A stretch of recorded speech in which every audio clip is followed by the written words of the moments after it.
Hello, everybody. Shuffling's 1003.52. Welcome you back to more Pokemon HeartGold. Last time, we defeated, Misty, the gym leader. We also caught the legendary Pokemon Suicune. And we could have had the option to go through to the Rock Tunnel to go to Lavender Town to get the Pokeflute to wake up Snorlax. But I chose not to go down Rock Tunnel. I just went through Route 8 to get there instead. We did actually catch the Snorlax, might I add. Not really a great nature, I will admit. I mean, here we go. Mild nature, which is plus special attack minus physical defense. And it has immunity for the ability, which I already mentioned what that does in the last episode. But I also had a little curiosity look with the legendary dogs, because we didn't actually see them. We see that Ho-Oh is a sassy nature, which is plus special defense minus speed. Not an all-great nature for Ho-Oh. Raikou is exactly the same. Again, not a great nature for him. Entei is a balanced nature, which you can learn to live with. But Suicune is a quiet nature, which actually is really good. Not that I'm planning on using a legendary on my team, but if you're thinking of competitive planning for certain Pokemon, the legendary dogs are actually planned to be returning to Sword and Shield in the DLC expansion pass for the Crown Tundra, which is roughly 9 days away from being released, because it's going to be released on the 23rd of October, and currently today's date is the 14th. But then again, I probably might be uploading this video way beyond that time, so it would already be out by the time I have uploaded it. I am looking forward to it, honestly, because I was looking forward to the Isle of Armor, and it didn't disappoint me at all. The main story of Sword and Shield didn't disappoint me at all. And also, the Crown Tundra will not disappoint at all. I mean, the fact that you're going to have a chance to catch the Galarian birds of Articuno, Zapdos, Moltres. You can also get all main box legendary Pokemon, as in like the legendary Pokemon used for the mascot for the games. Like Ho-Oh is Gold and HeartGold. I'm trying to think who else. Well, but you kind of get the picture. But yeah, Ho-Oh to be used to advertise HeartGold and regular Gold. There are others as well, but then again, it probably will be a potential spoiler for certain games we're going to be doing in the future, but you kind of get the picture. But yeah, you're going to get the box art legendaries. There's also the new Reggie Pokemon, Regieleki and Regidrago. So yeah, we're all looking forward to it. Anyway, we've actually been ignoring the elephant in the room here, because last time I already mentioned what we did last time. This episode, we're going to be challenging Erica in her gym. But to get there, we need somebody who knows the move Cut in order to get in. And what better way for us than to put Starmie in the PC for now, because honestly, Starmie is nowhere near going to be helpful in this gym. Even though, yes, he is holding on to the Nevermelt Ice and he does carry Ice Beam. But what I mean is, well, actually also, Starmie is actually the fastest member in my team. But is also the highest level member in our team. And in all honesty,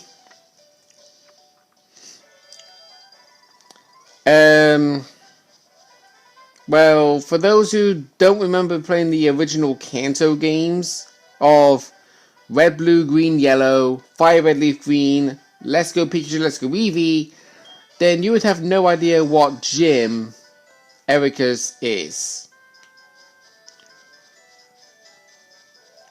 But for those who do know it, obviously you can tell, Celadon City Pokemon Gym, leader Erica, the nature-loving princess. And when it says that, that can only mean one thing. Nature involves plants, and plants are known to be under the grass type. And this over here, you can obviously tell is like roughly a maze. When you see these bushes, that indicates that you can't walk underneath them from the side that they're growing over, if you get what I mean. Like, okay, you can obviously see it hovering from the top. That doesn't necessarily mean that it's preventing you from exploring underneath. What it actually means is it's preventing you from exploring a certain side. If you see a gap, then yes, you can go through that. And I find that very weird for Last Michelle to start off with a Skiploom, the evolved form of Hoppip, to then bring Hoppip out afterwards. With me and my Typhlosion plus Pinsir, this gym is going to be a walk in the park. Actually, no, Gengar as well, actually. In fact, this is going to be a walk in the park regardless, because grass types can't really do much damage to my entire team except for Tauros. Because Typhlosion, who is a fire type, is resistant to grass. Gengar, who is a ghost poison type, is resistant to grass. Dragonair, who is a dragon type, is resistant to grass. And Pinsir, who is a bug type, is resistant to grass. But Starmie, even though he can beat the grass type with Ice Beam, he is actually weak to grass. Right, so here we go. This is exactly what I mean. You got grass on the right hand side. I can't run to the right. You can see me mashing the right button. But I can move left. That's the sort of thing you've got to be paying close attention to. Right, we got a double battle over there. I don't actually want to do too much battling because I do actually want to start the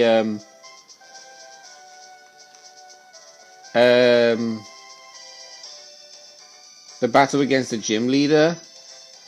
So we are going to be ignoring the gym challenges, because honestly they're just a breeze. All you have to do is just battle grass types with either a fire type, flying type, ice type, bug type, or poison type, and you're good to go.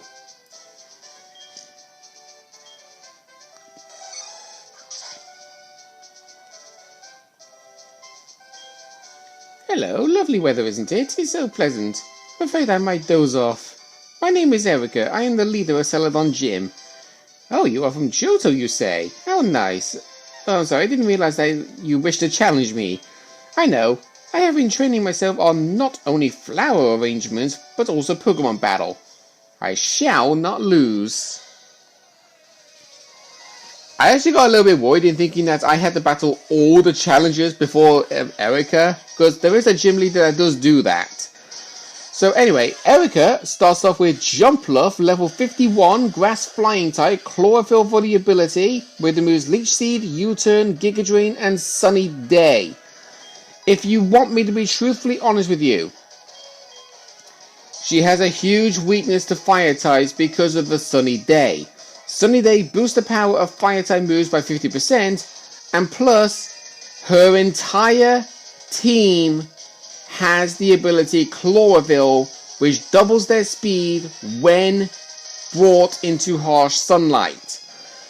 So she'll be thinking like, oh, I can actually outspeed the Pokemon by doubling my Pokemon's speed in the sandstorm. But you're also making yourself weaker to fire types in the process. And let me just say, there's only one Pokemon on her team that has a super effective move against fire types. And this is the one. Tangela, level 52, Grass type, Chlorophyll ability obviously, with the moves Giga Drain, Wing Out, Sleep Powder, and Ancient Power. Ancient Power is the move that can beat my Typhlosion, but she chose not to use it. Oh yeah, of course, use a critical hit on me, why don't you?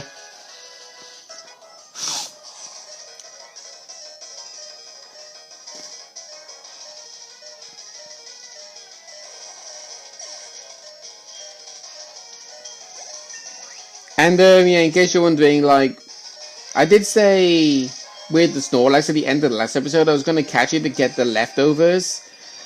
I was actually fortunate to get them because I actually realized I forgot to save. Anyway, I've given the leftovers to Gengar anyway. Right, her last two Pokemon are both level 56, so you don't have to worry too much about the levels. Fix Rebel is a grass poison type with Sunny Day, Grass Knot, Leaf Storm, and Razor Leaf. And no question about it, you are going to outspeed my Typhlosion and going to knock me out, so I'm going to use a Max Potion before you get the chance. Actually, wait, do I even have a... do I have a Hyper Potion? Damn, I don't. I need to buy some more of them. Alright.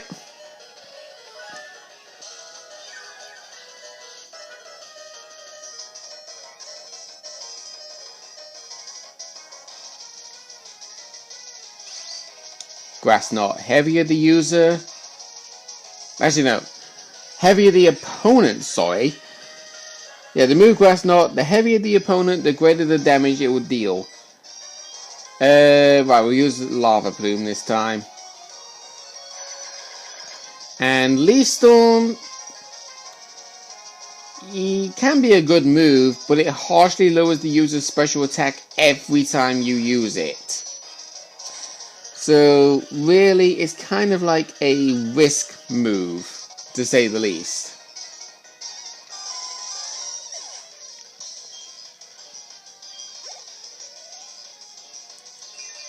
And now for her final Pokemon, which is also level 56 with Chlorophyll for the ability. Bellossom, the Sunstone evolved form of Gloom that's the counterpart of Vileplume. It's a plain grass type holding onto a citrus berry with Sunny Day, Solar Beam, Synthesis, and Giga Drain. If Bellossom took damage from the beginning, that Synthesis would heal up the entire HP bar of the user when used under Sunny Day. Okay, no way Typhlosion, you battled really well. Get yourself a good rest because you do need it. Now let's end this off with Tyra. Because I haven't used Tyra in the gym battle in a long time. And since the sun is gone, Flamethrower is not going to do as much damage. Because then again, Bellossom is actually really good in special defense, believe it or not. I think it's base 100 special defense, maybe even higher. Let's see. Yeah, okay. In generation 2 to 5, its base special defense is... oh, right, okay. Hush my mouth then. Because, its special defense doesn't look any different. In every single generation, its base HP is 75, attack is 80, special attack is 90, special defense is 100, and speed is 50. The only thing that is not mentioned is physical defense, because apparently its base physical defense is 85 in generation 2 to 5, but in generation 6 onwards it got boosted from 85 to 95. So giving it a plus 10 boost might sound helpful, but honestly for Bellossom it's not. It really is not.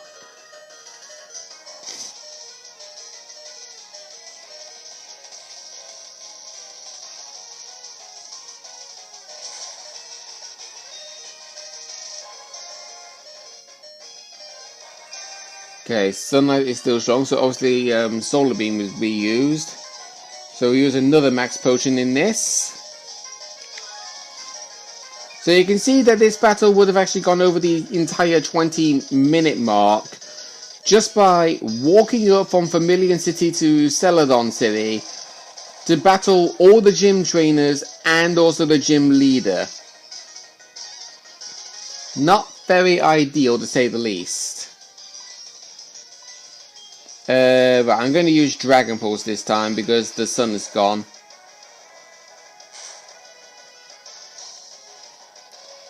Wow, that didn't do as much damage as I thought it would.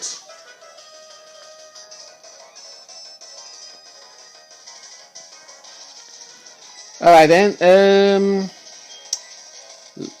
Pinsir, might as well need to use you.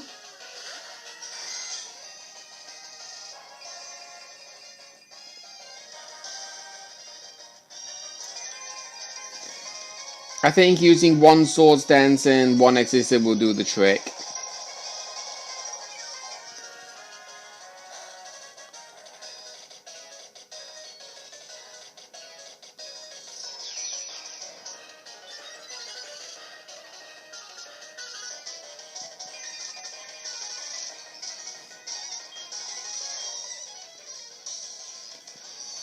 Here we go. Hopefully this should work.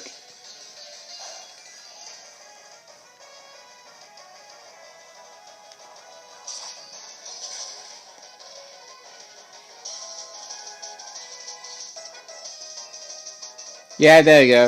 I think it's because of the fact that with Tyra, she was not fully evolved yet. So that kind of explains the reason why. But there we go, we've beaten Erica. Yep, you can see the defeat. You're remarkably strong, I shall give you the Rainbow Badge. Kind of makes sense for the Rainbow Badge to be given by a grass-type gym leader because rain to water the plants, and also she uses Sunny Day. Right, and she'll also give us TM19, which contains Giga Drain. She says it's a horrifying move, but in Generation 4, it's not. Giga Drain is 60 power, 100 accuracy, 10 PP that heals up your Pokemon's HP by half the amount of HP taken on the opponent. So let's say if you dealt 100 HP of damage to your opponents, you're only going to get 50 HP off the 100 back. That's kind of what it means. It's originally known to be a base power of 60 in this game, but in future games, it got a huge power boost from 60 to 75. So it can be a devastating move, but it's not a devastating move in the here and now.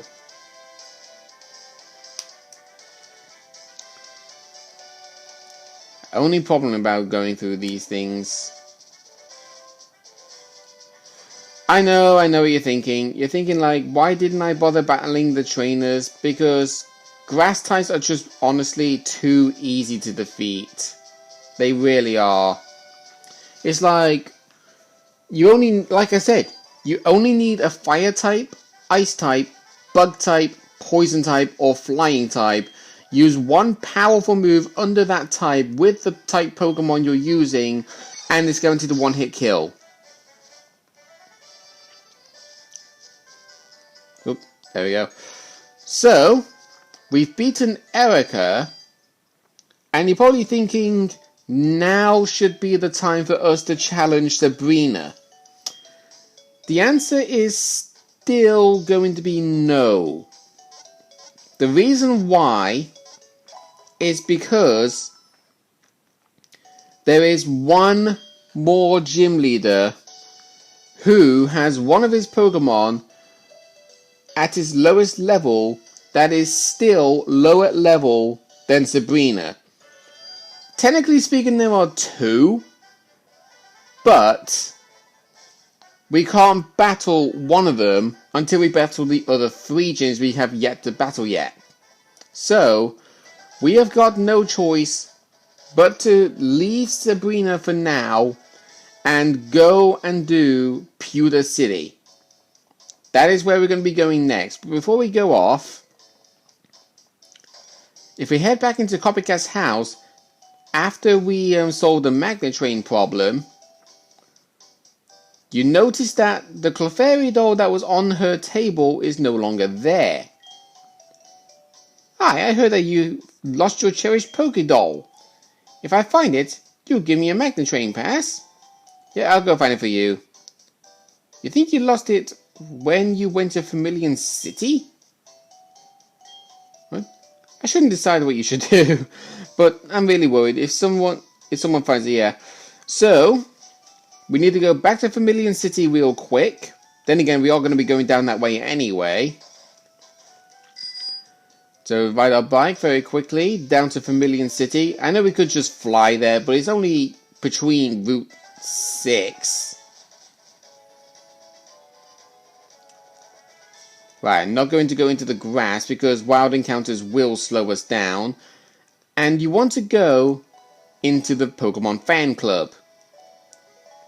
There is the doll. I love Clefairy, but I could never catch one, so I'm making do with a Pokédoll that I found. What? The girl who lost his Pokédoll is sad? Okay, could you take this Pokédoll back to the poor little girl? I'll befriend a real Clefairy on my own one day. We've obtained the lost item. And now we quickly take it back to her. Hello. Hi, my name is Steven, the champion of the Hoenn region. Spoiler dialogue text, because you do know we're going to be going to the Hoenn region in the near future. But honestly, this is a Gen 4 game, so it makes sense of him being here. Have we met before? No. That's not possible. All the trainers I have battled seem to have the same look anyway. Really? You don't say. Especially the ones who gave me tough battles. By the way, have you heard of a Pokemon called Latias? I am investigating why Latias, a Pokemon from Hoenn, decided to leave Hoenn to come here. Latias is a Pokemon that has a lot to do with Soldew, a gem-like orb. Considering the fact that Latias is now in Kanto, it is possible to assume that this has to do with the Soldew. Latias is a Pokemon that travels a great distance. It will be difficult to find without any machine to track it with. But any trainer will be drawn to it, won't they? I must go. May our journeys cross again. Yeah, after you've gotten the Toy that Copycat lost, Steven will tell you about Latias, who is a legendary Pokemon specifically found in the Hoenn region. And from now on, it is going to be exploring the Kanto region exactly the same way that Raikou and Entei did in the Johto region. So, you probably might be thinking, well, we'll get the toy back to her. Yeah, that's my Clefairy Pokédoll. See the tear where the right arm is sewn on? That's proof. Okay. She promises to give us the pass to ride the magnet train between Kanto and Johto at any time we want. So that saves us a trip of having to fly from anywhere in Kanto to the Indigo League to then go to the Indigo League to Johto. Because that would be tiring our Pokemon out a lot. But yeah, going back to what I was saying with Latias. You can see she is currently sat here in Route 4. There is no way we can actually get over there right now. But, like what I said, Raikou and Entei, they actually explored route to route to route every single time you entered a new route. Latias is going to do the exact same thing. And when you encounter it, it will decide to run away from battle every time you encounter it. This is the last roaming legendary you will encounter in the entire game. And you notice I have not yet used my Master Ball. This is why I wanted to keep my Master Ball safe, because I want to use it on the last roaming legendary, and I recommend you doing the same thing. Next time on Pokemon HeartGold, we will try to encounter and hopefully catch the legendary Pokemon of the Hoenn region, Latias. See you guys then.